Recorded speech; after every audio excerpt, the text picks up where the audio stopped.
Nous allons créer un cube, ou plutôt un dé. C'est au clavier Create Box, Enter.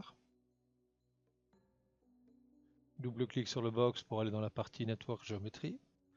On va mettre ici un polybevel, donc Tab Polybevel. On affiche le polybevel.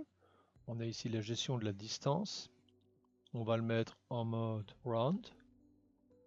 Et nous avons maintenant notre cube.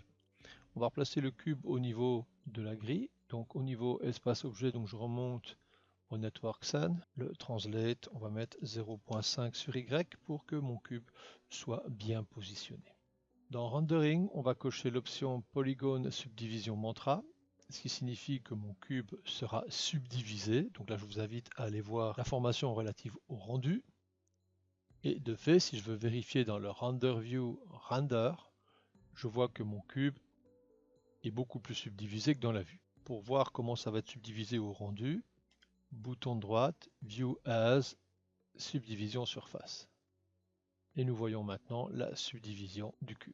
On va développer l'UV de ce cube pour créer un dé. On va aller maintenant au niveau géométrie et on va mettre en dessous du polybevel un UV Quickshade. Tab, UV Quickshade. On va demander d'afficher l'UV Quickshade. Je vais aller chercher ma texture.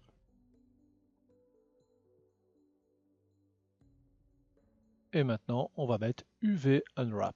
Alors l'UV Unwrap se trouve à cet endroit et maintenant on va l'appliquer non pas dans l'UV géométrie, alors bien sûr on pourrait, mais l'objectif est pédagogique et vous montrer d'autres manières de fonctionner. Je sélectionne toutes mes primitives en faisant une fenêtre englobante. Alors soit vous cliquez sur l'icône et vous faites Enter, soit vous pouvez personnaliser votre menu radial avec les outils de texture, ce qui vous permet par exemple de rester en mode modeling pour la modélisation. Personnaliser le menu radial, c'est ici où il est marqué Main. On va cocher UV Editing.